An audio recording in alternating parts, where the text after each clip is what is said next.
Sup bitches? I'm reliably informed that I'm terrible at pimping my stuff. So here I am, pimping my stuff in what's hopefully an amusing way.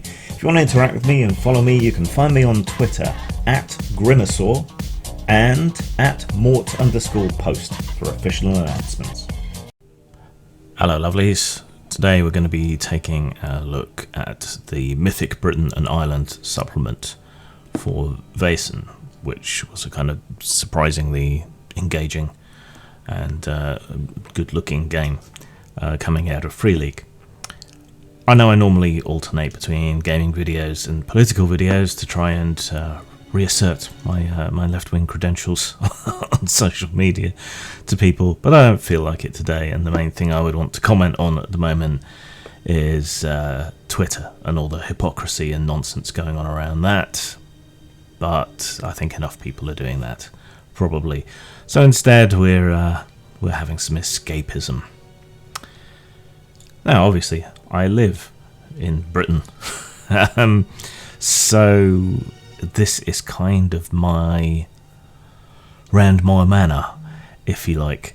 And a lot of treatments of Britain in various RPGs have been laughably silly in a way that probably a lot of British RPGs takes on other cultures are laughably silly, but obviously being more familiar with Britain, it's more obvious to me when things get it wrong. Isle of the Mighty for Changeling the Dreaming, for example, was laughably stupid and wrong. And I mean, 5 minutes on Wikipedia would have would have solved the problem for the people behind that. This is not that bad. And it is actually written by a Brit, which is a step up over others. Now, that's not to say you can't be from somewhere else and write a perfectly good European or British set RPG, right? There are people who are scholars on this kind of thing who know what they're talking about. There is no reason why an educated South African couldn't write Mythic Britain and Ireland, or an educated Brit couldn't write something about Africa in the 9th century or something. It's the expertise that matters, not the person. But obviously it's a bit of a step up when you do have someone to either consult or write from the particular culture that you're talking about. And here we have Graham Davis, who used to work with Games Workshop and has a long history of liking this kind of stuff. Of course, he's a city fella, so he doesn't necessarily grok with fullness to the same extent that a country lad like myself might. But still, I think, all things considered, he does a reasonably good job. The problem with Mythic Britain and Ireland for Vaesen is that it is not really a source book on Mythic Britain and Ireland. It's several adventures with a scant source book put on top. This is kind of like the more recent Dungeons and Dragons model of releases, where they give you like a mini campaign, and if you're lucky you get a bit of setting information on top of that, right? But they sell it as if it were going to be a source book, whether that be Spelljammer or any of the other examples you care to mention. So unfortunately, for me and a lot of people, adventures are wasted space, really. When you sell an adventure, if you add other material on top to make it more worthwhile, because adventures you only ever really play through once, right? If you add other value on top of that, it makes it a better prospect to purchase. But if you're producing a source book and then you waste a bunch of space on adventures, you're not adding value in the way that you would the other way around. You're taking it away from the overall value of the book. And if this suffers from anything, it is that it skips over things too quickly and too easily, I think. Now, Vaesen, kind of like the World of Darkness, it's the real world, but it's not at the same time. It's not meant to be a one-for-one history. It's meant to be a fantastical version of the history, and so to a degree it shifts and changes the politics and other aspects somewhat as an excuse to make it appropriate for today's audiences, but also to kind of ease it so you don't feel compelled to follow history exactly while you're playing it. It's interesting to me how they include the troubles in Northern Ireland in a way that a lot of games that are set in other contentious periods in history, such as the time of slavery in the south of America for so many years, will gloss over it, excise it completely, not talk about it at all. I guess it's okay to talk about Irish terrorism and British imperialism in this instance for reasons TM, but yeah, it's just worth noting. I mean, I like that it's in there. I wish we could have the same level of candor and involvement of other aspects of history in other games. And and this is a game that explicitly says it's meant to be pseudo-historical, not really historical. So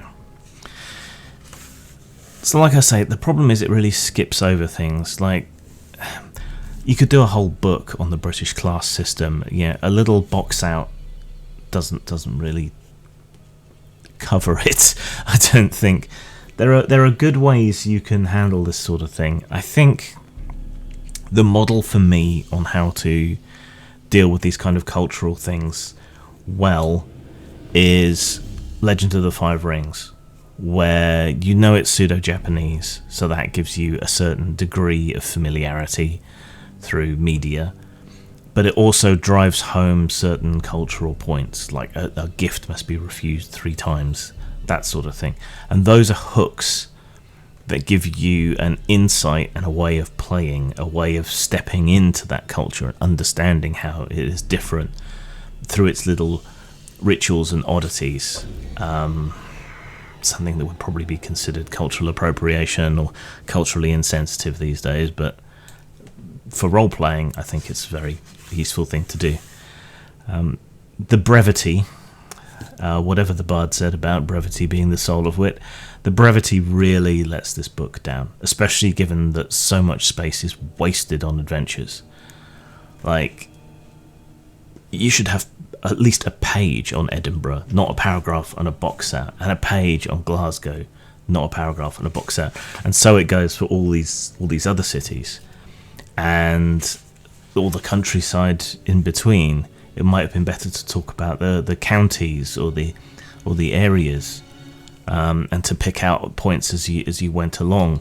You could divide it up into Wales, Ireland, Scotland, England, the Sundry Islands, like the Isle of Man, the Channel Islands, the Isle of Wight, all of that. You could have done that by area and picked out mythological stories.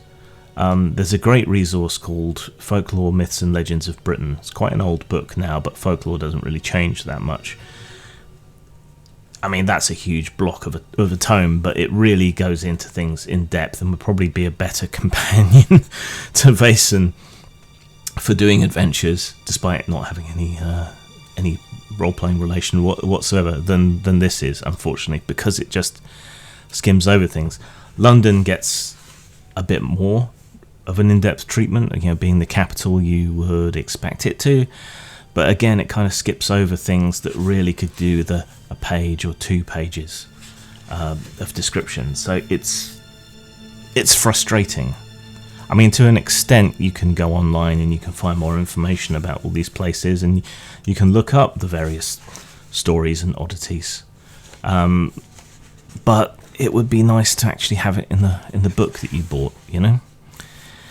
We have some more examples with non-player characters, which are nice, quick, and simple, and easy, much the same as in Vaesen. So this is an expansion to that.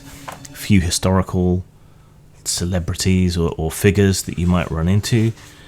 Again, it kind of skims over it a bit, and it doesn't stat them, but I guess you don't want people ganging up to kill Oscar Wilde or whatever, so I guess that makes sense. Again, skimming over the societies, things that could do with a page each, and it lists a whole bunch of mysterious places, but it skips over them and it misses a lot more. It would have been better to have more, or to go more into depth about these things, and it's only a couple of pages, and you can't walk 2 steps without running into a fairy story or a ghost story or something in England. In Britain, it's just...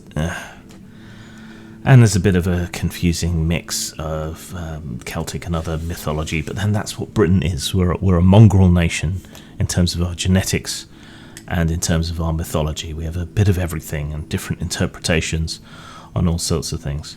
A bit more depth on the fairies in a British context, which is nice, and the Wild Hunt. The particular society, the investigative society that you're supposed to all be a part of, in Vaesen, is presented here like the British wing of the society. It might have been more interesting to take one of these other societies and expand it out, or use one of them as a jumping off point for a British version or British wing of the society. But I guess it's kind of okay. It's not bad or wrong. We get some new archetypes. The athlete, the entertainer, and the socialite, to expand what we have in the base Vaesen book.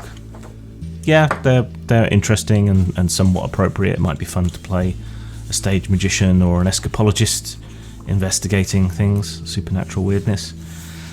Again, we have some interesting and good supernatural creatures from Britain, but not enough of them. And again, this is something that all that wasted space on the adventures could have gone towards, and you're setting it in a pseudo-Victorian Britain, and yet there are no real ghost stories or types of ghosts. There's no Borley Rectory, there's no Berkeley Square, there's no Christmas spirits. There's no Dickensian aspect here. I mean, I get that it's more about fairies and creatures and oddities of that kind, but to have something set in Britain in that great period of spiritualism, and not to have those kind of things, it's glaring by its absence. And there's so many other creatures and things that you could put in here: the hairy hands, the wolf spirits. There's so much missing, and yet all of this space has been given over to adventures. It's almost half the book, very nearly half the book is, I think it's 3 adventures. I would much rather have seen all this space used expanding the folklore just in and around London, or expanding the descriptions of the cities, the areas of London, adding more of the enormous array of mythic places that we have around the UK. Instead, I mean, the reference sheets are always useful, but instead we've got 150 minus 80, 70 pages of perhaps one-use material, and that just doesn't feel worth it. So overall, I'm pretty disappointed. I mean, what there is okay. It's just way too short and misses out so much. And yeah, you can do your research yourself on the internet, but the point of buying a book like this is to save you the bother, right? Can't fault it for style. I love the art style, I love the presentation. So 5 out of 5 for style.